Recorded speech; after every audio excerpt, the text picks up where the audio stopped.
സഹോദരി സഹോദരികളെ, നമ്മുടെ ആധ്യാത്മിക ജീവിതത്തിൻ്റെ ഏറ്റവും മർമ്മപ്രധാനമായ ദിനം ദുഃഖ വെള്ളി. സായിപ്പ് ഗുഡ് ഫ്രൈഡേ എന്നാണ് പറയുക. നമുക്കറിയാം, നല്ല വെള്ളി. രണ്ടിനും അർത്ഥമുണ്ട്. ഈശോമിശിഹായുടെ പീഡാനുഭവ മരണത്തെക്കുറിച്ചുള്ള ഓർമ്മയിൽ നമുക്ക് വരുന്ന ദുഃഖം, മറുഭാഗത്ത് പാപത്തിൻ്റെ ആ പൈശാചികതയെ അതിജീവിക്കാനെ കീഴ്പ്പെടുത്തുന്ന മനുഷ്യമക്കൾക്ക് സ്വാതന്ത്ര്യം നൽകുന്ന സന്തോഷത്തിൻ്റെതായ അനുഭവം. അപ്പോൾ അതുകൊണ്ട് ദുഃഖ വെള്ളിക്ക് രണ്ട് ഭാഗങ്ങളുണ്ട്. അസുഖത്തിൽ നിന്നത്തെ ദിനമാണ്. നമ്മുടെ ആളുകൾ അങ്ങേയറ്റം ഡിസ്പോസ്ഡ് ആയിട്ടുള്ളൊരു ദിനമാണ്. ധാരാളം വചനപ്രഘോഷം കേൾക്കുന്ന ദിനം. എല്ലാ സഭകളിലും, പ്രത്യേകിച്ച് പൗരസ്ത്യ സഭകളിൽ, ഓർത്തഡോക്സ് സഭയിലും, അന്ത്യോക്യൻ ആരാധനക്രമത്തിലൊക്കെ നമുക്കറിയാം, അവർ രാവിലെ 8:30 എന്നാൽ വൈകുന്നേരം 3-3:30 വരെയും ഉപവസിച്ചുകൊണ്ട് തന്നെ കൃത്യമായി ആ കുമ്പിടിയിൽ ശുശ്രൂഷ എന്നൊക്കെ പറഞ്ഞ് വളരെ അർത്ഥവത്തായിട്ടുള്ള കാര്യങ്ങളാണ്. സമ്പൂർണമായ സമർപ്പണത്തിൻ്റെ പ്രതീകാത്മകതയാണ് ഈ കുമ്പിടിയിലൂടെ നടക്കുക. നമ്മുടെ ജീവിതത്തെ ആകമാനമായി സ്വാധീനിക്കുന്ന തുറമുഖ സഭയുടെ ആരാധനക്രമത്തിലാണെങ്കിലും വൈകിട്ട് 3 മണിക്ക് ആരംഭിച്ചാൽ 6-7 മണി വരെയും തുടർച്ചയായിട്ട് വചനശ്രവണത്തിലൂടെ നമുക്ക് കടന്നു പോവുകയാണ്. അതിനു മുമ്പ് വിവിധ ഭാഗങ്ങളിൽ, സാധാരണ ഇടവുകളിലെ വിവിധ ഭാഗങ്ങളിൽ നിന്ന് കുരിശിൻ്റെ വഴി ആഘോഷമായിട്ടെത്തി ദേവാലയത്തിൽ നിന്ന് സമാപിക്കുന്ന ശുശ്രൂഷ. ദുഃഖവെള്ളിയാഴ്ച മുഴുവൻ ദിവസവും തന്നെ ആധ്യാത്മിക യജ്ഞത്തിലാണ് നമ്മുടെ ആളുകൾ എന്ന് പറയുന്നതിൽ തർക്കമൊന്നുമില്ല. എന്തായാലും ശരി, ഈ ശുശ്രൂഷകളൊക്കെ നമ്മുടെ ജീവിതത്തിലേക്ക് കൃപ കൊണ്ടുവരട്ടെ എന്ന് ആത്മാർത്ഥമായി പ്രാർത്ഥിക്കുകയാണ്. ചില ദേവാലയങ്ങളിൽ പോയാൽ ഫുൾ ടൈം, പ്രത്യേകിച്ച് കുടമാൾ ദേവാലയത്തിൽ രാവിലെ 9 മണി തൊട്ട് വൈകുന്നേരം 4 മണി വരെ വരുന്നവർക്കെല്ലാം നേർച്ചക്കഞ്ഞി വിതരണം ചെയ്യുന്ന മനോഹരമായ ചടങ്ങുണ്ട്. ഒരു വ്യക്തിയാണ് സ്പോൺസർ ചെയ്യുന്നത്. അപ്പോൾ അങ്ങനെയുള്ള ആളുകൾ ഈ ദിനങ്ങളിലൊക്കെ അങ്ങേറ്റം താല്പര്യത്തോടുകൂടി പരിശ്രമിക്കുക. എത്ര പേര് എത്ര ശുശ്രൂഷ ചെയ്താലാണ് ഇതുപോലെ 9 തൊട്ട് വൈകിട്ട് 5 മണി വരെ. ബിജു ചെത്തുകുന്നൻ എന്ന് പറയുന്ന ഒരു വ്യക്തിയുടെ നേതൃത്വത്തിലുള്ള ഒരു ടീമാണ് വർഷങ്ങളായിട്ട് ചെയ്തുകൊണ്ടിരിക്കും. അപ്പം അങ്ങനെയൊക്കെയുള്ള ത്യാഗം ചെയ്യാൻ സന്നദ്ധത കാണിക്കുന്ന ഒരു ദിനമാണ് ദുഃഖവെള്ളി എന്ന് പറയുന്ന നമ്മുടെ ജീവിതത്തിലെ ഏറ്റവും പ്രധാനപ്പെട്ട ഒരു ദിവസം. അതുകൊണ്ട് ഈ ദിനത്തിൻ്റെ ചിന്തകളിലേക്ക് വരുമ്പോഴാണ് ആരാധനയുടെ പ്രധാനപ്പെട്ട സഭ എന്ന് നമ്മോട് പറയുന്നു. അതാണ് ആരാധനക്രമത്തിലേക്ക് നോക്കുന്നത്. അതാണ് നമ്മൾ അനുധാവനം ചെയ്യേണ്ട കാര്യം. 2-3 കാര്യങ്ങളാണ്. ദീർഘമായ പ്രഭാഷണം ദേവാലയത്തിൽ കേൾക്കുന്നതാണെങ്കിൽ പോലും 2-3 കാര്യങ്ങൾ മനസ്സിരുത്തി ഒന്ന് പറയുക. ആരാധനക്രമത്തിൽ നിന്ന് ആദ്യമേ നമ്മൾ മുമ്പിൽ സഭ അവതരിപ്പിക്കുന്നത് അബ്രഹാം ഇസ്ഹാക്കിനെ ബലിയർപ്പിക്കുന്ന സംഗതി. ഉൽപ്പത്തിയുടെ പുസ്തകത്തിൻ്റെ 22 അധ്യായം 1 തൊട്ട് 19 വാക്യങ്ങളാണ്. മനസ്സിൽ നമുക്കറിയാമല്ലോ അതെവിടെയാണ്. മോറിയ മല. എവിടെ ഈ മോറിയ മല എന്ന് പറയുന്നത്? ജെറൂസലേമിൽ അൽ അക്സ അല്ലെങ്കിൽ ഡോം ഓഫ് ദ റോക്ക് പറയുന്ന മറ്റൊരു ആരാധനാലയം ഇരിക്കുന്ന സ്ഥലം പണ്ട് ജെറൂസലേം ദേവാലയം സ്ഥലമാണ്. ജെറൂസലേം ദേവാലയമൊക്കെ ഉണ്ടാകുന്ന എത്ര നൂറ്റാണ്ട് മുൻപാണ് അബ്രഹാം അവിടെ കടന്നു ചെല്ലുക. ജെറൂസലേം ദേവാലയം ഉണ്ടാകുന്ന ദാവീദിന് ശേഷമല്ലേ, 1010 ശേഷം സോളമൻ്റെ കാലഘട്ടത്തിൽ നിന്നും. അതിന് മുമ്പും എത്രയോ നൂറ്റാണ്ടുകൾക്ക് മുമ്പാണ് അബ്രഹാം ജീവിച്ചിരുന്നത്. അപ്പോൾ അതുകൊണ്ട് 3 ദിവസം യാത്ര ചെയ്ത് അദ്ദേഹം അങ്ങോട്ട് പോകുന്നു. അപ്പോൾ എവിടെ നിന്നായിരിക്കും? ഹെബ്രോണിൽ നിന്നായിരിക്കും. ഇന്നാണെങ്കിൽ 1/2 മണിക്കൂർ ബസ്സിൽ പോയാൽ മതി. അന്ന് 3 ദിവസം യാത്ര വേലക്കാരും ഈ കൊച്ചു പയ്യനോടും കൂടി പോകുന്ന ചിത്രം ഒന്ന് മനസ്സിൽ കണ്ട് നമ്മൾ ഒരുപാട് പ്രാവശ്യം കേൾക്കാൻ ധ്യാനിക്കുന്നതാണ്. ഇവിടെ കാണുന്ന ഒരു വലിയ ഹൃദയഭേദകമായ സംഗതി, ഈ കൊച്ചു ചോദിക്കുന്ന അപ്പനോട്, പിതാവേ, അപ്പ എന്ന മോനെ, ഇതാ എവിടെയാ വിറകുണ്ട്, തീയുണ്ട്, ആട്ടിൻകുട്ടി എവിടെയാണ് ബലിയർപ്പിക്കുകയാണ്? അപ്പം അദ്ദേഹം പറയുകയാണ്, ദൈവം തരും. യാവേ ഐരേ, മോറിയ എന്ന വാക്കതിലാണ് വരുന്നത്. ദൈവം തരും എന്നാണ്. വാസ്തവത്തിൽ നമ്മൾ ജെറുസലേമിൽ ചെന്നാൽ കാണുന്നത് അതായത് ഡോം ഓഫ് ദ റോക്ക് ഇരിക്കുന്ന മല തന്നെയാണ് ഈ മോറിയ മല എന്ന് പറയും. നേരെ ഒലിവുമലയ്ക്ക് ഓപ്പോസിറ്റായിരിക്കുന്ന കാണും. ആ മല ഇറങ്ങി വരുമ്പോഴാണ് കദ്രോൻ തോടും. അതിന് നേരെ ഓപ്പോസിറ്റാണ് ഗെറുസലേം തോട്ടമൊക്കെ ഇരിക്കും. അപ്പോൾ അതുകൊണ്ട് വളരെ ഇന്നും നമുക്ക് ചെന്നാൽ എന്തുകൊണ്ടാണ് നമുക്ക് ഈ ജെറൂസലേമിനെ കുറിച്ചും ഹോളി ലാൻഡിനെ കുറിച്ചും പറയുമ്പോൾ നമുക്കൊരു വിഷമവും വികാരം ഉണ്ടാകുന്നത്, തകർന്നു പോകരുതെന്ന് ആഗ്രഹിക്കുന്നത് കൊണ്ടാണ്. നമ്മെ സംബന്ധിച്ചിടത്തോളം ഇതൊക്കെ ട്രാൻസ്ഫോം ചെയ്ത് സഭയായിട്ട് രൂപാന്തരപ്പെട്ടു. പ്രത്യേകിച്ച് ഈ മണ്ണിൻ്റെ എന്ന പ്രദേശത്തിനൊക്കെ നമുക്കധികം പ്രാധാന്യമില്ല ദൈവശാസ്ത്രപരമായി.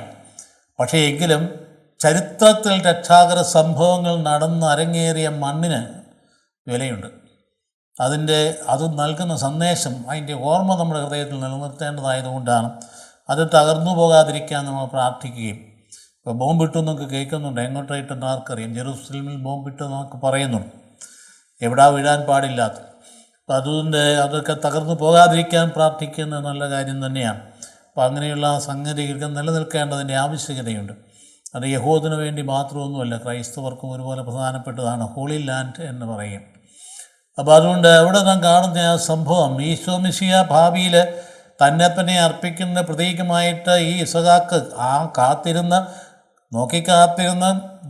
താൻ ആവശ്യപ്പെടാതെ ദൈവം ഇങ്ങോട്ട് തരണം, പിന്നെ മക്കൾ നക്ഷത്രങ്ങൾ പോലെയും മണൽത്തരി പോലെയും പെരുകുമെന്ന് പറഞ്ഞിട്ട് കൊച്ചിനെ തന്നിട്ട് അവസാനം ആ കുഞ്ഞിനെ ബലിയർപ്പിക്കാൻ പറയുമ്പോൾ അതെന്തോ ഒരു സങ്കടകരമായ അവസ്ഥയാണ് അപ്പൻ്റേത്. അമ്മയോട് പറഞ്ഞിട്ട് ഇറങ്ങിപ്പോവാണ്. അമ്മ തനിച്ച് വീട്ടിലിരിക്കുന്നു, ഈ 2 വേലക്കാരും കൊച്ചുമായിട്ട് പോവാണ്. ആ അപ്പൻ്റെ ഹൃദയത്തിലുണ്ടാകുന്ന വ്യഥയുണ്ട്, ഭയങ്കര. ദൈവപിതാവിൻ്റെ ഹൃദയവ്യഥയുടെ പ്രതീകമാണത്. തൻ്റെ പുത്രനെ നൽകുക മാത്രം അത്ര അധികമായി അവിടുന്ന് ഈ ലോകത്തെ സ്നേഹിച്ചതെന്നുകൊണ്ടാണ് നമ്മൾ ഭാവികളായിരിക്കുന്നത് കൊണ്ടും നമ്മളെ മക്കളായതിന് വീണ്ടെടുക്കേണ്ടതുകൊണ്ടും ആ അപ്പൻ്റെ വ്യഥ ആവിഷ്കരിക്കുകയാണ് അബ്രഹാമിലൂടെ. എങ്കിലും ആ പിതാവിൻ്റെ ഹിതത്തിന് വിധേയമാകാൻ പോകുന്നത് കണ്ടില്ലേ? പോയി മലമുകളിൽ ചെന്ന് എല്ലാം ഒരുക്കി, വേണ്ട വീട്ടിൽ വിറകൊരുക്കി, ബലിപീഠം ഒരുക്കി വാളെടുത്ത് നോക്കി, അരുത് എന്ന് പറഞ്ഞ് നിൻ്റെ വിശ്വാസത്തെ എനിക്ക് ബോധ്യപ്പെട്ടു എന്ന് പറഞ്ഞുകൊണ്ട് കുട്ടിയെ കഴിക്കേണ്ട എന്ന് വാസ്തവത്തിൽ നരബലിക്കെതിരെയുള്ള ഒരു ഭയങ്കരമായ താക്കീത് കൂടി. അപ്പം നോക്കി നിൽക്കുമ്പോൾ കുറ്റിക്കാട്ടിപ്പെട്ട് കിടക്കുന്ന ആട്ടിൻകുട്ടിയും ഭാവിയിൽ പാപം മോചിക്കുന്ന, അതായത് ലോകത്തിൻ്റെ പാപം മോചിക്കുന്ന ദൈവത്തിൻ്റെ കുഞ്ഞാടിൻ്റെ അടയാളം പ്രതീകമായി അവിടെ നിൽക്കുകയാണ് ആട്ടിൻകുട്ടി. ഇതിന് ആദ്യ ഭാഗം നമുക്ക് നൽകപ്പെടുന്നതായ സുന്ദരമായ ഭാവവചനത്തിൽ ധ്യാനിക്കാൻ വേണ്ടി ഒന്നുമാത്രം ധ്യാനിക്കാൻ നമുക്ക് പറ്റിയ ഒരു സംഭവത്തെക്കുറിച്ച്. ദൈവം തന്നതാണ് നമുക്കുള്ളതെല്ലാം, തന്നവന് തിരിച്ചെടുക്കാൻ അവകാശമുണ്ട്. പല ദിവസവും നമ്മൾ തന്നെ വിചാരിക്കുക, എന്താ ഇതിങ്ങനെയൊക്കെ സംഭവിക്കുന്നത്? ഓമനിച്ച് വളർത്തി കൊച്ച് പെട്ടെന്ന് അപകടത്തിൽ മരിക്കുന്നു, അല്ലെ ഏതെങ്കിലും തരത്തിൽ പോകുന്നു, എന്തോ ആപ്പാടെ നിരാശപ്പെട്ട അപ്പന് ആപ്പാടെ സങ്കടപ്പെട്ട് ദൈവത്തെയും ശപിച്ച് എല്ലാവരെയും ശപിച്ച് പോകുന്ന അവസ്ഥയ്ക്ക് വ്യത്യസ്തമായി ഇവിടെ കണ്ടില്ലേ? അതായത് ദൈവം തന്നവന് ദാതാവിനെ തിരിച്ചെടുക്കാനും അവകാശമുണ്ട്. അത് നമ്മൾ അംഗീകരിച്ച് കൊടുത്തു കഴിഞ്ഞാൽ ഇങ്ങനെയുള്ള കാര്യങ്ങൾ നമുക്ക് നേരത്തെ മുൻകൂട്ടിയാണ് ധ്യാനിക്കുന്നതെങ്കിൽ അതിജീവിക്കാനായിട്ട് പറ്റും. ഇപ്പം ദൈവം തന്നു, അതുകൊണ്ട് ദൈവം തിരിച്ചെടുക്കുന്നു. ഇപ്പം ഇവിടെ ദൈവം തിരിച്ചെടുക്കാൻ ഒരുങ്ങുന്നു, പിന്നെ വേണ്ടെന്ന് വയ്ക്കുന്നു. അപ്പോൾ അതുകൊണ്ട് അതൊരു പ്രധാനപ്പെട്ട കാര്യമാണ്. ഇപ്പം ദൈവം തരും, നമ്മുടെ ജീവിതത്തിലെ എല്ലാ അവസ്ഥകളിലും ആവശ്യത്തിന് ദൈവം തരും. യാവേ ഐരേ അല്ലെങ്കിൽ മൊറിയ എന്ന് പറയുന്ന ദൈവം തരും എന്നുള്ളതിൻ്റെ വലിയ സന്ദേശം അവിടെ നമുക്ക് തരികയാണ്. ഒപ്പം തന്നെ പിതാവ് തന്നു നമുക്കാരെ തൻ്റെ പുത്രനെ തരാൻ പോകുന്നതിൻ്റെ ഒരുക്കമായിട്ട്. രണ്ടാമത് നമ്മൾ പറയുന്ന ഭാഗം സഭ പറയുന്നത് പ്രധാനപ്പെട്ട യേശയ്യായുടെ പുസ്തകത്തിൻ്റെ 52-53 അധ്യായങ്ങളാണ്. അവിടെ എന്താ പ്രധാനമായിട്ടും പറയുന്നത്? ഒരു സഹനദാസനെക്കുറിച്ച് പറയുന്നുണ്ട്. അതായത് സഭയുടെ ആരംഭത്തിലുള്ള ഏറ്റവും വലിയ പ്രശ്നം എന്തായിരുന്നു?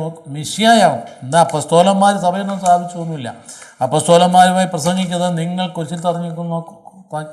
കുരിശിൽ തറച്ച് കൊന്ന യേശു മിശിഹായായിരുന്നു എന്നാണ് പറയുന്നത്. ആ മിശിഹ എന്ന് പറയുന്നത് ആരാ?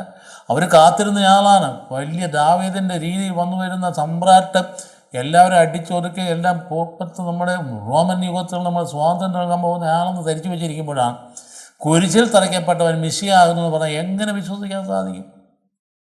അതുപോലെ പറയുന്നത് യഹൂദർക്ക് ഇടർച്ച, റോമാക്കാർക്ക് ഭോഷത്വം, ആ കുരിശ്. അപ്പോൾ ആദ്യത്തെ പ്രശ്നമുണ്ടായി ഇടയിൽ. ഇത് അംഗീകരിക്കാൻ പറ്റില്ല. കുരിശിനുള്ള ഡിവോഷനൊക്കെ പിന്നീട് ഡെവലപ്പ് ചെയ്ത് വന്നത്, ആരംഭത്തിലല്ല. സെൻഹലേന രാജ്ഞി അത് കണ്ടെത്തി കഴിഞ്ഞതൊക്കെയാണ് കുരിശിൻ്റെ ആ ഭാഗത്തും വളരെ ശരിയായ പിന്നെ ദൈവശാസ്ത്രജ്ഞന്മാരും പിതാക്കന്മാരും ധ്യാനിച്ച് നമുക്ക് ആവിഷ്കരിച്ച് പഠിപ്പിച്ചപ്പോഴാണ്. അപ്പോൾ അതുകൊണ്ട് ആദ്യഘട്ടത്തിൽ ഇങ്ങനെ വലിയ പ്രശ്നം ഉണ്ടായപ്പോൾ അതിനെ പരിഹരിക്കാൻ തമ്പുരാൻ വിളിച്ച ആളാണ് പൗലോസ്ലീഹ. അദ്ദേഹം എന്ത് ചെയ്തു? അദ്ദേഹം യേശയ്യായുടെ പുസ്തകത്തിൻ്റെ 53 അധ്യായം എടുത്തു വെച്ച് പഠിപ്പിച്ചിട്ട് പറഞ്ഞ്, കണ്ടില്ലേ എഴുതി വെച്ചിരിക്കുന്നത്, കൊല്ലാൻ കൊണ്ടുപോകുന്ന കുഞ്ഞാടിനെ പോലെ കൊലക്കളത്തിലേക്കാണ് കൊണ്ടുപോകപ്പെട്ടു. നമ്മുടെ പാപങ്ങളാണ് ചുവന്നത്, നമ്മുടെ രോഗമാണ് വഹിച്ചത്. അവൻ്റെ മേലെ ശിക്ഷ നമുക്ക് രക്ഷ നൽകി. കൃത്യമായിട്ട് പറഞ്ഞിരിക്കുക. കർത്താവ് മരിക്കുന്ന 700 വർഷങ്ങൾക്ക് മുമ്പ് എഴുതി വെച്ചതായിരുന്നു. എന്ത് ഭയങ്കരമായിരിക്കും ആ പ്രവചനം എന്ന് പറയുന്നത്. അതുകൊണ്ട് അവൻ്റെ മേലുള്ള പാപപരിഹാര ബലിയായി അവൻ തന്നെ നൽകി എന്നാ പറഞ്ഞിരിക്കുക. പാപപരിഹാര ബലിയായിട്ട് തന്നെ നൽകി. അപ്പോൾ അതുകൊണ്ട് കർത്താവിൻ്റെ ജീവിതത്തിൻ്റെ സഹനത്തെക്കുറിച്ച് നമ്മളെ പഠിപ്പിക്കുന്ന ഭാഗമാണ് 53 അധ്യായം എന്ന് പറയുന്നത്. ആ സഹനം ദൈവഹിതപ്രകാരമായിരുന്നു. ഇത് കർത്താവ് തന്നെ പഠിപ്പിച്ചല്ലോ. പുതിയ നിയമത്തിൽ തന്നെ എമ്മാവൂസിലേക്ക് പോകുന്ന അവസരത്തിൽ ശിഷ്യന്മാർ കൂട്ടത്തിൽ കൂടിയിട്ട് കർത്താവ് തന്നെ പറഞ്ഞ്, ശിഷ്യന്മാർ പേടിച്ച് പറിച്ച് പോകുന്ന അവസരത്തിൽ കൂടെ കൂടി നിങ്ങൾ എന്തിനെക്കുറിച്ച് പറയുന്നത്? നസ്രായനായ യേശു. ഇത് ആരായിരുന്നു? പ്രവാചകന്മാരിൽ വലിയ ആളാണ് ഞാൻ കരുതിയിരുന്നു. എന്ത് സംഭവിച്ച്? അവൾ ഇസ്രായേലിനെ മോചിപ്പിക്കാമെന്ന ആളാണെന്ന് ഞാൻ വിചാരിച്ചു. പക്ഷേ എന്താ? യഹൂദന്മാർ അവനെ കൊന്നു, കുരിശിൽ തറച്ച് കൊന്നു. അതുകൊണ്ട് ഞങ്ങൾ അപ്പോൾ ദുഃഖിതരാകും മട്ടിപ്പഴും കർത്താവ് മന്ദബുദ്ധിയിലെ വിദ്യയിലെ പ്രവാചകന്മാർ പറഞ്ഞിട്ടുള്ളത് പറയാൻ വിശ്വസിക്കാൻ കഴിയാത്തവണ്ണം ഹൃദയം മന്ദീഭവിച്ചേരെ എന്ന് ചോദിച്ചിട്ട് പഠിപ്പിച്ചു. മിശിഹ ഇതെല്ലാം സഹിച്ച് മഹത്വത്തിലേക്ക് പ്രവേശിക്കേണ്ടതായിരുന്നില്ലേ? കണ്ടില്ലേ ഉപയോഗിക്കുന്ന വാക്ക്, മിശിഹ ഇതെല്ലാം സഹിച്ച് മഹത്വത്തിലേക്ക് പ്രവേശിക്കേണ്ടതായിരുന്നില്ലേ എന്ന് പറഞ്ഞിട്ട് മോശമുള്ള പ്രവാചകന്മാർ വരെ തന്നെക്കുറിച്ച് പറഞ്ഞിട്ടുള്ളത് അത് വിശദീകരിച്ചു കൊടുത്തു. എമ്മാവൂ സംഭവം. അപ്പോൾ എന്താണ് പഴയ നിയമത്തിൽ പറഞ്ഞിരിക്കുന്നത്? തന്നെക്കുറിച്ച് തന്നെയാണ്. ഇതുപോലെ തന്നെ അടുത്തൊരു ഭാഗം നമ്മെ ദുഃഖവെള്ളിയാഴ്ച അനുസ്മരിപ്പിക്കും റോമാക്കാർക്ക് ലേഖനത്തിൻ്റെ 5-6 അധ്യായങ്ങളാണ്. അത് പ്രത്യേകിച്ച് 5, 6 തൊട്ട് 16 വാക്യം അവിടെ പറയുന്നത് എന്താ? വാസ്തവത്തിൽ റോമാക്കാർ ലേഖനം ക്രമീകരിച്ച് വെച്ചിരിക്കുന്നത് തന്നെ 5, 6, 7 അധ്യായങ്ങൾ റിഡംഷനെ കുറിച്ചാണ്, വിമോചനത്തെക്കുറിച്ചാണ്. പാപത്തിൽ നിന്നുള്ള മോചനം, നിയമത്തിൽ നിന്നുള്ള മോചനം, മരണത്തിൽ നിന്നുള്ള മോചനം. ഇതാണ് മോചനം എന്ന് പറയും. നിൻ്റെ എല്ലാ അവസ്ഥയിലും നമുക്ക് മോചനം നൽകിയിട്ട് ദൈവാത്മാവിൽ ജീവിക്കാൻ വേണ്ടി ആബ പിതാവെന്ന് വിളിക്കുന്ന പുത്രസ്വീകാരത്തിന് അരൂപി നിനക്ക് നൽകപ്പെടുകയാണ് ഈ മോചനം വരിയായി. അതുകൊണ്ട് 8-ാം അധ്യായത്തിലേക്ക് വരുമ്പോൾ ആത്മാവിലുള്ള ജീവിതമാണ്. 5, 6, 7 അധ്യായം പറഞ്ഞിട്ട് 8-ാം അധ്യായം വരുമ്പോൾ ആത്മാവിലുള്ള ജീവിതത്തെ കൃത്യമായിട്ട് പഠിപ്പിക്കുക. ആബ പിതാവ് എന്ന് വിളിക്കുന്ന പുത്രസ്വീകാരത്തിന് അരൂപി നമുക്ക് നൽകപ്പെട്ടിരിക്കുന്ന ഭയത്തിൻ്റെ അടിമത്തത്തിൻ്റെ ആത്മാവിനെ അല്ല എന്ന് പറഞ്ഞുകൊണ്ട് ആർക്ക് കർത്താവിൽ ദൈവത്തിൻ്റെ സ്നേഹത്തിൽ എന്നെ വേർതിരിക്കാൻ പറ്റും? മദ്യത്തിനോ പട്ടിണിക്കോ വേദനയ്ക്കോ നഗ്നത്തിനോ വാളിനോ എന്ന് ചോദിക്കുന്ന ഭാഗം ഓർത്ത് നോക്കുകയും. അപ്പോൾ അതുകൊണ്ട് അത് എടുത്ത് 5, 6 അധ്യായങ്ങളെടുത്ത് പഠിക്കുന്ന ഭാഗമായിട്ട് നമ്മൾ ഓർമ്മിപ്പിക്കുന്നത് എന്താണ്? പാപത്തിൽ മോചനം നമുക്ക് നിയമം വഴി പാപം കടന്നു വന്നു. എന്നാൽ അത് ആദ്യ മനുഷ്യൻ മതി പാപം കടന്നു വന്നെങ്കിൽ രണ്ടാമത്തെ ആദം വഴി കൃപ കടന്നു വന്നിരിക്കുന്നു. കർത്താവ് വഴിയായിരുന്നു കൃപ കടന്നു വന്നിരിക്കും. കൃപാദാനം. ഇപ്പം നമ്മൾ ആരുടെ മക്കളാണ്? കൃപായുഗത്തിൻ്റെ മക്കളാണ്. രക്ഷാചരിത്രത്തിൽ 2-3 യുഗങ്ങളുണ്ട്. ആദ്യത്തെ യുഗം എന്ന് പറയുന്നത് എന്താ? ഏത് യുഗമാണ്? മനസ്സാക്ഷി യുഗമാണ്. അബ്രഹാമിൻ്റെ കാലഘട്ടം മനസ്സാക്ഷി യുഗം. അവിടെ നിയമമൊന്നുമില്ല, നിയമം കൊടുക്കപ്പെട്ടില്ല. അതുകൊണ്ട് അവർ മനസ്സാക്ഷിക്കനുസരിച്ച് ജീവിക്കുക. നല്ല മനസ്സാക്ഷി അത് ദൈവത്തിൻ്റെ കൃപയുടെ പ്രകൃതി നമുക്ക് നൽകുന്നു. നല്ല മനസ്സാക്ഷി അത് നല്ല മനസ്സാക്ഷി ജീവിച്ചാൽ ദൈവഹിത പ്രകാരമാണ്. രണ്ടാമത്തെ യുഗം ഏതാണ്? ന്യായപ്രമാണത്തിൻ്റെ യുഗമാണ്. ന്യായപ്രമാണത്തിൻ്റെ യുഗത്തിലാണ് 10 കൽപ്പനകൾ നൽകിക്കൊണ്ട് നമുക്ക് ജീവിതത്തിൻ്റെ പ്രമാണങ്ങൾ വരച്ചു കാട്ടി അതാണ് വഴിതെറ്റിപ്പോയി അത് വ്യാഖ്യാനിച്ച് 614 നിയമങ്ങളാക്കി മാറ്റിയിട്ട് മനുഷ്യനെ വരിഞ്ഞു മുറുക്കിയത്. കർത്താവ് അതിനൊക്കെ തിരുത്താനിട വന്നത് നിയമം പൂർത്തീകരിച്ച്. 3-ാമത്തെ യുഗമാണ്, അതാണ് കർത്താവിൻ്റെ യുഗം. കൃപയുടെ യുഗമാണ്, കൃപാദാനത്തിൻ്റെ യുഗം. ആ കൃപായുഗത്തെക്കുറിച്ച് നമ്മളെ പഠിപ്പിക്കുകയാണ് വാസ്തവത്തിൽ ഇവിടെ ഈ 6 അധ്യായത്തിൽ റോമാക്കാർ ലേഖനത്തിൽ പറഞ്ഞിട്ട്. ഇനി 2-3 കാര്യങ്ങൾ മനസ്സിലിരുത്തുക. അതായത് ദുഃഖ വെള്ളിയാഴ്ച നോക്കാൻ 2-3 കാര്യം മാത്രം ശ്രദ്ധ ധരിക്കുക. ബാക്കി നിങ്ങൾ വെള്ളിയാഴ്ച ദുഃഖ വെള്ളിയാഴ്ച ദേവാലയമൊക്കെ കേൾക്കുന്നതാണ് ഒരുപാട് കാര്യം. 2-3 കാര്യങ്ങൾ ശ്രദ്ധിക്കുക. ഒന്നാമത്തെ കാര്യം ഗെരസമേനാണ്. ഇതെവിടെയാണ് ഗെരസമേൻ? വളരെ കൃത്യമായിട്ട് നമുക്കറിയാം. ജെറൂസലേമിൻ്റെ മലമുകളിൽ നിന്ന് കഴിക്കും നേരെ ഓപ്പോസിറ്റ് കാണുന്ന ഉലുൽ മല. താഴോട്ട് ഇറങ്ങി ചെന്നാൽ കാണുന്ന ജോസഫാത്താൽ ഒരു കഴിയുമ്പം കാണുന്നത് കെദ്രോൻ തോട്. കെദ്രോൻ തോട് കഴിഞ്ഞ് കയറി അക്കരെ എന്ന് കഴിഞ്ഞാൽ അല്പം കൂടി വലത്തോട്ട് നടന്നു നീങ്ങിയാൽ ഗെരസമേൻ തോട്ടം. എണ്ണച്ചക്ക് എന്ന് പറയുന്ന അതിൻ്റെ കൂടെ അവിടെ ഉണ്ട്. എണ്ണച്ചക്കാണത് അവിടെ. ആ ഗെരസമേൻ എന്ന് പറഞ്ഞ പ്രത്യേകത എന്താണ്? കർത്താവ് പ്രാർത്ഥിക്കാൻ പോയിരുന്ന ഒരു സ്ഥലമാണ്. അവിടെ ഒരു പാറയുണ്ട്. ആ പാറ ഇപ്പോഴെവിടെയുണ്ട്? ആ പാറയുടെ മുകളിൽ ഫ്രഞ്ചുകാരുമാണ് മനോഹരമായ ദേവാലയമുണ്ട്. നമുക്ക് ചെന്നാൽ ആ ദേവാലയത്തിനുള്ളിൽ കടന്നു ചെന്നാൽ ആ പാറ കർത്താവ് കൈമുട്ട് കുത്തിക്കുന്ന മുകളിലേക്ക് സ്വർഗത്തിലേക്ക് വരെ പ്രാർത്ഥന അതേപടി അവിടെ വെച്ചിരിക്കുന്നത് കാണാം. ഫ്രഞ്ചുകാർ പണിയിപ്പിച്ച സുന്ദരമായ ദേവാലയം എവിടെയുണ്ട്. അതുകൊണ്ട് അവർ തുറക്കുന്ന സമയത്ത് എന്തായാലും കാണാൻ പറ്റുള്ളൂ. എങ്കിലും അത് അവിടെ ഉണ്ട്. അവിടെയായിട്ട് കർത്താവ് നിങ്ങൾക്ക് അല്പം നേരം മാറിയിക്കാൻ ശിഷ്യന്മാരെയൊക്കെ കൂടി കത്തുന്ന സമീപം നിർത്തിയിട്ട് 3 പേരെ കൂട്ടിക്കൊണ്ടെങ്കിൽ പോയി തൻ്റെ അടുത്തേക്ക്. എപ്പോഴും ആ 3 പേർക്ക് പ്രാർത്ഥനയുണ്ട്. പത്രോസമ്മയാക്കോ യോഹന്നാൻ. നിങ്ങളിവിടെ ഇരിക്കുമെന്ന് പറഞ്ഞുകൊണ്ട് ഞാൻ ഒരു കല്ലേറ് മാറി പ്രാർത്ഥിക്കണമെന്ന് മാറി ഇങ്ങോട്ട് പ്രാർത്ഥിക്കാനായിട്ട് പോയി.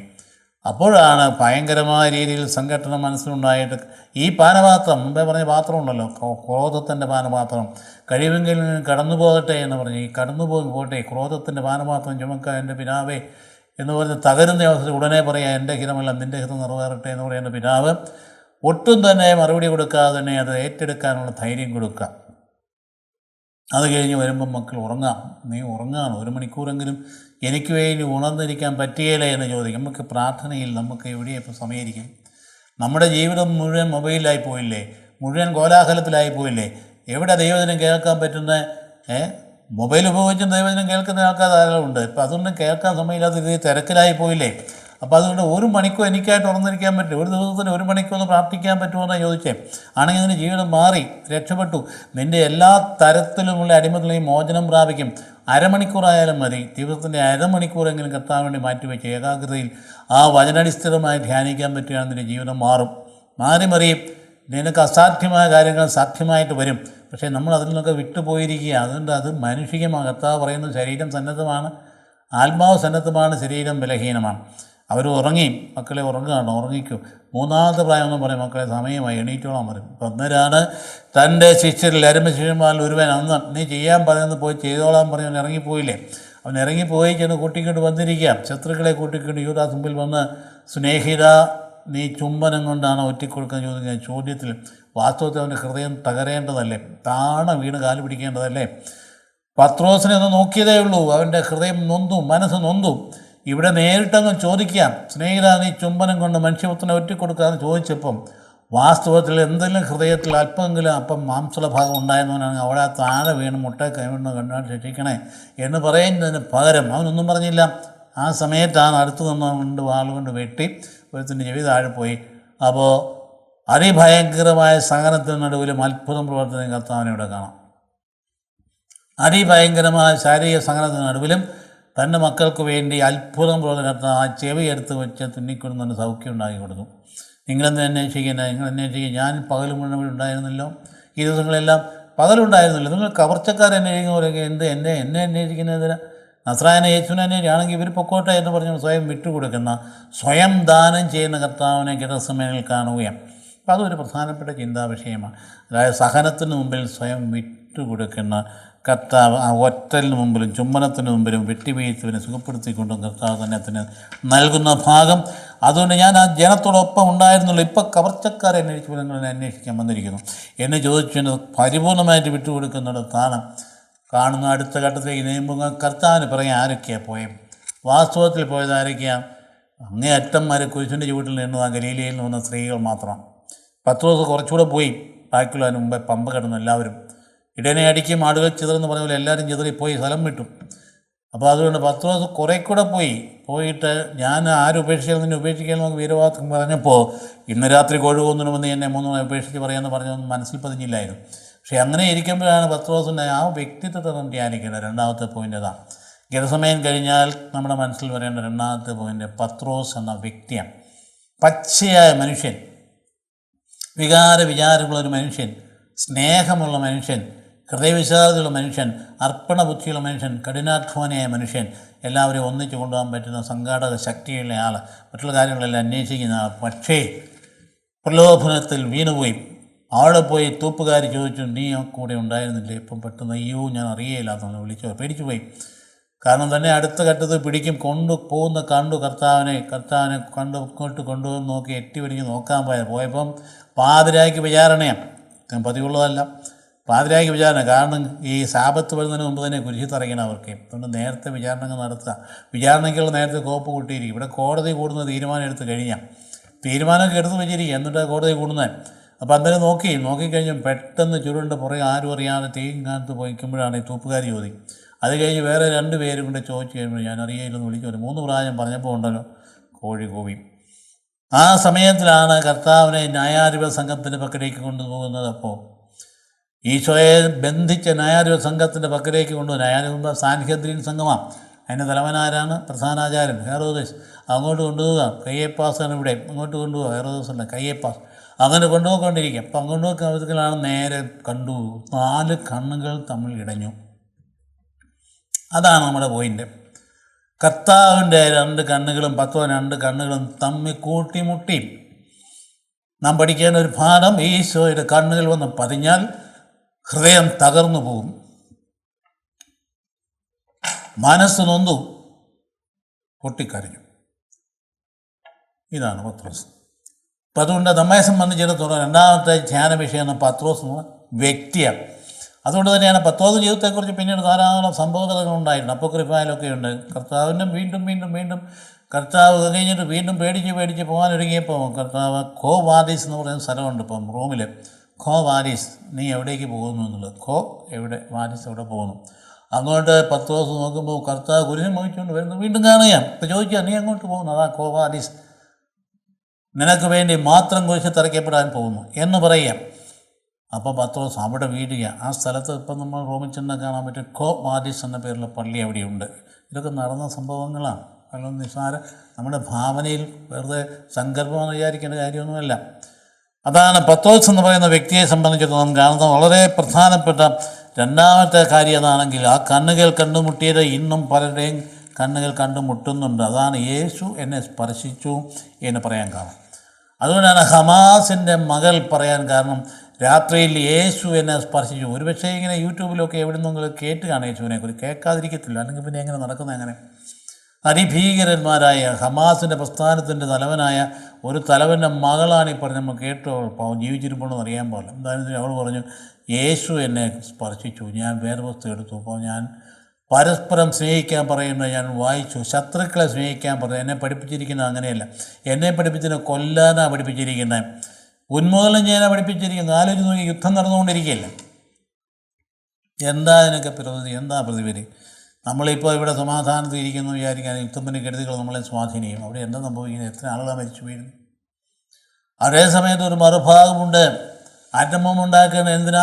ഞങ്ങൾ ആറ്റം ബോംബ് ഉണ്ടാക്കുന്നത് ഞങ്ങൾക്ക് ഇഷ്ടമില്ലാത്ത ആളുകളെ ഈ ഭൂമിത്ത് ഉന്മൂലനം ചെയ്യാനെന്ന് ഒരു ഉളുപ്പുമില്ലാതെ പരസ്യമായിട്ട് പ്രഖ്യാപിക്കുന്ന സാഹചര്യത്തിൽ പിന്നെ അവരോട് എന്താ ചെയ്യേണ്ടി? ഞങ്ങൾ ആറ്റം ബോംബ് ഉണ്ടാക്കാൻ പോകുന്നത് ഞങ്ങൾക്ക് ഇഷ്ടമില്ലാത്ത ആളുകളെ മുഴുവൻ ഉന്മൂലനം ചെയ്യാൻ വേണ്ടിയിട്ടാണ് എന്ന് ഒരു മറയും തറയും കൂടാതെ എന്ന് പറയുന്ന രീതികൾ കാണുമല്ലോ, നമ്മൾ കണ്ടുകൊണ്ടല്ലേ ഇരിക്കുന്നു. അപ്പോൾ അതുകൊണ്ട് ഇവിടെ യഹൂദനെ ഉന്മൂലനം ചെയ്യണം, ക്രിസ്ത്യാനി ഉന്മൂലനം ചെയ്യണം എന്ന് തീരുമാനിക്കുന്ന രീതിയിലൊക്കെ പ്രവണത മുന്നോട്ടാണ് പോകുന്നത്. അപ്പോൾ ന്യായാന്യായങ്ങൾ നമ്മൾ അന്വേഷിക്കുന്നത് എന്തായാലും ഇതിൻ്റെ കെടുതികൾ അനുഭവിക്കുന്നത് സാധാരണ മനുഷ്യരാണ്. അതുകൊണ്ട് കർത്താവിൻ്റെ ഈ പറയുന്ന കണ്ണുകൾ യേശു സ്പർശിച്ചു എന്നുള്ള എത്രയോ വ്യക്തികളെ 20 ലക്ഷം പേരോളം ഇപ്പോൾ ഈ പറയുന്ന അതിക്രൂരമായ രീതിയിൽ ക്രിസ്ത്യാനികളെ അടിച്ചൊതുക്കുകയും കൊല്ലുകയും നിരനിരയായിട്ട് വെടിവെക്കുകയും ചെയ്യുന്ന ആ സ്ഥലത്ത് 20 ലക്ഷം പേരുള്ള ക്രിസ്ത്യാനികളാണെന്ന് പറയും എന്നാണ് പറയുന്നത്. ഹിജാബിന് വേണ്ടിയിട്ട് സമരം ഉണ്ടായപ്പോൾ മിൻസാമി എന്ന് പറഞ്ഞ പെൺകുട്ടിയെ അവിടെ ഒരു വെറിയ തലമുറി മാത്രം കണ്ടതിന് പേര് കൊണ്ട് തല്ലിക്കൊന്നു വിക്ഷോഭം ഉണ്ടായി കഴിഞ്ഞപ്പോൾ 100 കണക്ക് ആൾക്കാരെ നിരനിരയായ നേരത്തെ വെടിവെച്ച് 40,000 വരെ കൊന്നുകളഞ്ഞെന്ന് പറയും. 40,000 വരെ കൊന്നുകൾ. അപ്പോൾ ഈ പീഡനങ്ങൾക്ക് ഈ ലോകത്ത് നടന്നുകൊണ്ടായിരിക്കും. അപ്പോൾ നമുക്കതിനെക്കുറിച്ച് വിധി പറയാനൊന്നുമില്ല. ഇത് നടക്കുന്ന കാര്യങ്ങൾ ആരംഭം തൊട്ട് തന്നെ നന്മയും തിന്മയും തമ്മിലുള്ള സംഘട്ടനം ഉണ്ടായിക്കൊണ്ടിരിക്കും. ദൈവം നിശ്ചയിക്കട്ടെ എവിടെയാണ് നന്മ, എവിടെയാണ് തിന്മ. അപ്പോൾ അതുകൊണ്ട് എവിടെ കാണുന്നു, കണ്ണുകൾ ഇടഞ്ഞു എന്നുള്ളത് നമ്മുടെ പോയിൻ്റ്. കണ്ണുകൾ ഇടഞ്ഞു കഴിഞ്ഞപ്പോൾ അവിടെ നിന്ന് പുറപ്പെട്ട നീർച്ചാൽ കണ്ണീരിൻ്റെ പിന്നെ അവസാനിച്ചിട്ടില്ല. ആ പത്രോസിനെ നിരന്തരമായിട്ട് കരഞ്ഞുകൊണ്ടിരുന്നു എന്നാണ് പറയുന്നത്. അതാണ് ഏറ്റവും പ്രധാനപ്പെട്ട കാര്യം. അതുകൊണ്ട് നമ്മെ സംബന്ധിച്ചിടത്തോളം തമ്പുരാന് 2 ട്രയലുകളാണ് ഉണ്ടായിരുന്നു. അതാണ് നമ്മൾ ശ്രദ്ധിക്കുന്നത്. അതുകൂടെ പറഞ്ഞ് ഞാൻ അവസാനിപ്പിക്കുക. 2 ട്രയൽ, 2 എന്ന് പറഞ്ഞാൽ ട്രയൽ എന്ന് പറഞ്ഞാൽ കർത്താവിനെ കൊണ്ട് ഇവർ കൊണ്ട് വിചാരണ ചെയ്യുന്നത് 2 ട്രയൽ. ഒന്ന് റിലീജിയസ് ട്രയലും മറ്റൊന്ന് സിവിൽ ട്രയൽ. റിലീജിയസ് ട്രയലിൻ്റെ ആരാ? അതിൻ്റെ മുഖ്യ ആൾ പ്രധാനാചാര്യൻ. അവർക്ക് തന്നെ വിഷയം ദൈവദൂഷണം പറഞ്ഞു എന്ന് തെളിയിക്കണം. കർത്താവ് പറഞ്ഞോ? കർത്താവ് തീർച്ചയായും പറഞ്ഞു. ദൈവത്തിനാണെന്ന് പറഞ്ഞു. അതുകൊണ്ട് നേരിട്ട് ചോദിച്ചു ഹെരോദസിൻ്റെ അല്ല കയ്യേപ്പാസിന്, നീ വാഴ്ത്തപ്പെട്ടവനെ പുത്രനാകുന്നുവെന്ന് ചോദിച്ചു. ഇതാണ് റിലീജിയസ് ട്രയൽ എന്ന് പറയും. വാഴ്ത്തപ്പെട്ട പുത്രനാകുന്നുവോ? ആകുന്നു എന്ന് മാത്രമല്ല, മനുഷ്യപുത്രൻ ശക്തിയുടെ മാനമേഘങ്ങൾ കടന്നു വരുന്നത് കാണുമെന്ന് പറയും. ഇത് കൂടെ തന്നെ ദൈവദൂഷണം. ശക്തിയുടെ വാനമേഘങ്ങൾ മനുഷ്യപുത്രൻ കടന്നു. ഏത് മനുഷ്യപുത്രനാണ്? ദാനിയേലിൻ്റെ പുസ്തകത്തിൽ കണ്ട മനുഷ്യപുത്രനാണ്. അത് താൻ തന്നെയാണ്. ഈ മനുഷ്യപുത്രനെ കുറിച്ച് പല പ്രാവശ്യം പറയും. മനുഷ്യപുത്രൻ്റെ ഭൂമിയിൽ തലചായ്ക്കാൻ ഇടയില്ല എന്ന് പറയും. മനുഷ്യപുത്രൻ ശത്രുക്കളാൽ പിടിക്കപ്പെടുകയും പീഡിപ്പിക്കപ്പെടുകയും കുരിശിറക്കപ്പെടുകയും വധിക്കപ്പെടുകയും 3 ദിവസത്തിൽ കഴിഞ്ഞെന്ന് പറഞ്ഞു. ഈശോയ്ക്ക് ഏറ്റവും ഇഷ്ടമുള്ള സത്യം മനുഷ്യപുത്രൻ എന്നുള്ളതായി തന്നെക്കുറിച്ച് തന്നെ പറയാൻ. ആ മനുഷ്യപുത്രൻ്റെ ശക്തിയുടെ വാനമേഘം കടന്നു. അപ്പം അതുകൊണ്ട് ഇനി തെളിവുകൾ ആവശ്യമില്ല, ഇനി സാക്ഷികളെ കൊണ്ട് ആവശ്യമില്ല. അവൻ തന്നെ ദൈവദൂഷണം പറഞ്ഞ് അവർക്ക് തീരുമാനിച്ചു കൊല്ലാനായിട്ട്. പക്ഷേ കൊല്ലാൻ അവർക്ക് അധികാരമില്ല, ഒട്ടും അധികാരമില്ല. അത് റോമൻ കാരണവർക്ക് മാത്രമല്ല അധികാരമുള്ളൂ, അത് വിധിക്കാനായി. റോമാച്ചക്ക് മാത്രമേ വിധിക്കാൻ അധികാരമുള്ളൂ, കൊല്ലാൻ പറ്റും. അതുകൊണ്ടാണ് പീലാത്തോസിൻ്റെ അടുത്തേക്ക് കൊണ്ടുവരുന്നത്. അതാണ് സിവിൽ ട്രിബ്യൂണൽ. സിവിൽ ട്രിബ്യൂണലിൻ്റെ അടുത്ത് കൊണ്ടുവന്ന് കുറ്റാരോപണം നടത്തി, ഭയങ്കര കുറ്റാരോപണം എന്നാണ്. അപ്പം അവിടെ റോമൻ നിയമം അനുസരിച്ച് ഒരാളിനെ ചുമ്മാ കൊല്ലാൻ പറ്റില്ല. ആദ്യം കുറ്റാരോപണം നടത്തണം, പിന്നെ ഇതിൻ്റെ മറുപടി കേൾക്കണം, പിന്നെ ആ വിധിയുണ്ടാകും. കയ്യപ്പാസിൻ്റെ കൈ പീലാത്തോസിൻ്റെ അടുത്ത് കൊണ്ടുപോയി പിന്നെ കുറ്റാരോപണമൊക്കെ നടത്തി. എന്തുകൊണ്ടാണ് കുറ്റാരോപണം നടക്കുന്നത്? അവിടെ സിവിൽ ക്വസ്റ്റ്യനാണ്. അത് കഴിഞ്ഞ് ചക്രവർത്തിയെ നിഷേധിച്ചു എന്ന് പറഞ്ഞ് പിടിപ്പിക്കണം. അപ്പോൾ ആ വിധത്തിൽ പറഞ്ഞു, അപ്പോൾ നീ രാജാവാകുന്നത് അതുകൊണ്ട് നീ മറ്റൊരു രാജാവാണ് പറഞ്ഞാൽ ചക്രവർത്തിക്ക് ബാലൻസ്ഡായിട്ട് വിരുദ്ധനായ രാജാവാണ്. കർത്താവ് എന്നെ പറഞ്ഞാൽ അതിനാണെന്നും പറഞ്ഞ അല്ലെന്നും പറഞ്ഞു, നീ തന്നെ പറഞ്ഞുവല്ലോ എന്ന് പറഞ്ഞു. അത് നീയല്ലേ പറഞ്ഞു, ഞാൻ പറഞ്ഞില്ല, അങ്ങനെ വ്യാഖ്യാനിക്കാം, അല്ലെങ്കിൽ അത് നീ തന്നെ പറഞ്ഞു.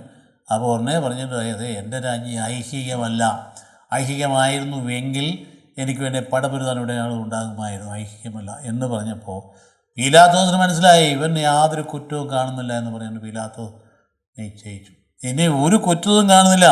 അപ്പോൾ എന്നാ ചെയ്തു? പിന്നെ വീണ്ടും വീണ്ടും തിരിച്ചയച്ചു ഇങ്ങോട്ട്. ഹേറോദേസ് വന്നിട്ടുണ്ട്, ഗലീലക്കാരൻ്റെ അധികാരി. അവൻ്റെ അടുത്തേക്ക് വിട്ടു. അവൻ്റെ ആഗ്രഹം എന്താണ്? അവന് വേണ്ടത് എന്താണെന്നറിയാം? ഹേറോദേസിന് വേണ്ടത് ഈ കളി അത്ഭുതം ചെയ്യുന്ന കാണണം. അവന് എന്ന് ഒരടയാളം കാണിക്കാൻ പറയും. കർത്താവ് മൗനമായിരുന്നു അടയാളം. അതിന് മുമ്പിൽ അടയാളം മൗനം. ഒന്നും സംഭവിച്ചില്ല. അപ്പോൾ അസ്വത്ത് തിരിച്ചയക്കുകയാണ്. ഇപ്പം ഹേറോദേസും തന്നെ ചൂടായി. അന്ന് തൊട്ട് ഹേറോദേസും പിലാത്തോസും സുഹൃത്തുക്കളായി. ശത്രുക്കളായിരുന്ന ഹേറോദോസും പിലാത്തോവും കർത്താവിനെ പ്രതി മിത്രങ്ങളായിട്ട് വന്നു. അങ്ങനെ സംഭവിക്കുന്നുള്ളൂ. രാഷ്ട്രീയത്തിൽ എപ്പോഴും ഇതാണ്. അതിന് ഹേറോദോസും പിലാത്തോസും മിത്രങ്ങളായിട്ട് ഒരു സംഭവങ്ങൾ ധാരാളം നാം കാണുന്നു. അപ്പോൾ അതിലേക്കൊന്നും കിടക്കുന്നില്ല. എന്തായാലും ശരി, അത് കഴിഞ്ഞ് വീണ്ടും പിലാത്തോസിൻ്റെ അടുത്ത് വന്ന അവസാനം സംഭവിക്കുന്നത്, അദ്ദേഹം ചോദിച്ചു എങ്ങനെയെങ്കിലും ഇവർക്ക് ഊരിക്കിട്ടണം. ഈ മനുഷ്യൻ ഒരു കുറ്റം ചെയ്തിട്ടില്ല. അദ്ദേഹത്തിന് മനസ്സാക്ഷിപ്പെടുന്നത്. എൻ്റെ ഭാര്യ അതിനെ സ്വപ്നത്തിൽ കണ്ട് പറയുകയും ചെയ്തോളാം, ആ മനുഷ്യനെ ഒന്നും ചെയ്തേക്കരുത് കേട്ടോ, വരിക അദ്ദേഹത്തിന് നീതിമാനാണ്. അപ്പോൾ എന്നാ ചെയ്യുന്നത്? ബറാബാസിനെ കൊണ്ടുവന്നു. ബറാബാസ് എന്ന് പറയുന്ന വാക്കിൻ്റെ അർത്ഥം അപ്പൻ്റെ പുത്രനാണ്. ബറാബാസ് അപ്പൻ്റെ പുത്രൻ. അവനെ കൊണ്ടുവന്ന് ഇവനകത്ത് ഒരുപാട് കൊലപാതകങ്ങൾ നടത്തിയ ആളാണ്. വിട്ടയക്കാം, പ്രസാദത്തിൽ വിട്ടയക്കാനുള്ള പതിവുണ്ട്. അതുകൊണ്ട് ഒരാളിനെ വിട്ടയക്കാം. ആരെ വേണം? ബറാബാസിനെ വേണോ യേശുവിനെ വേണോ എന്ന് ചോദിച്ചു. പറഞ്ഞു ബറാബാസിനെ വേണം വിട്ടയക്കാൻ. നോക്കാം, ജനത്തിൻ്റെ പോക്ക് കണ്ടില്ലേ? അങ്ങനെയാണ് കർത്താവിനെ അവസ്ഥ. ഒരു നിവൃത്തിയില്ല എന്നുള്ളത് ചമ്മട്ടി അടിച്ച് പറഞ്ഞയക്കുക. ആലോചിക്കുക, ഒരു തെറ്റുമില്ല എന്ന് പറഞ്ഞിട്ട് പിലാത്തോസിനെ പറയാം. അതുകൊണ്ട് ഇവനെ ചമ്മട്ടി കൊണ്ട് അടിക്കുക. എന്നാ ചമ്മട്ടി? സാധാരണ ചമ്മട്ടി അടിയൊന്നുമല്ല, മുൾച്ചാട്ടയാണ്. തൂണെ കെട്ടിയിട്ടിട്ട് നേരെ പുറത്തിനിട്ട് മുൾച്ചാട്ട കൊണ്ട് അടിച്ചിട്ട് ഓരോ അടിക്കും ആ മാംസം ചെതറുക, മാംസവും രക്തവും ചെതറുന്ന അടിയാത്. ആ അടിയാ മുൾച്ചാട്ടം കൊണ്ട് അടിയതുകൊണ്ട് പൗലോസ്ലീഹ പറഞ്ഞില്ലേ, ഞാൻ 140 അടി വീതം കൊണ്ടെന്ന് ഈ അടിയാണ്. 40 അടി വീതം കൊണ്ട് എത്ര അടിയപ്പം 195 അടി, ഒറ്റ അടിയുണ്ട്. എന്തുമാത്രം ചെതറിക്കാണുമായിരിക്കും. ശരീരത്തിന് ഈ പറഞ്ഞ ചാട്ടയുടെ അറ്റത്ത് ഇരുമ്പ് തന്നെ തെറ്റിക്കൊള്ളുള്ള അടിയാണ്. അപ്പോൾ ചാട്ട് വിട്ടയക്കാൻ വേണ്ടിയിട്ട് അവിടെയും നിൽക്കുന്നില്ല. അവസാനം നിവൃത്തി ചെയ്തതുകൊണ്ട് അദ്ദേഹം എന്നാ ചെയ്യുന്നത്? കുരിശുമരണം. കുരിശുമരണം ഫിനീഷ്യക്കാരുടെ, റോമാക്കാരുടേതല്ല. അതിൽ നിന്ന് ഇവരെടുത്തതാണ്.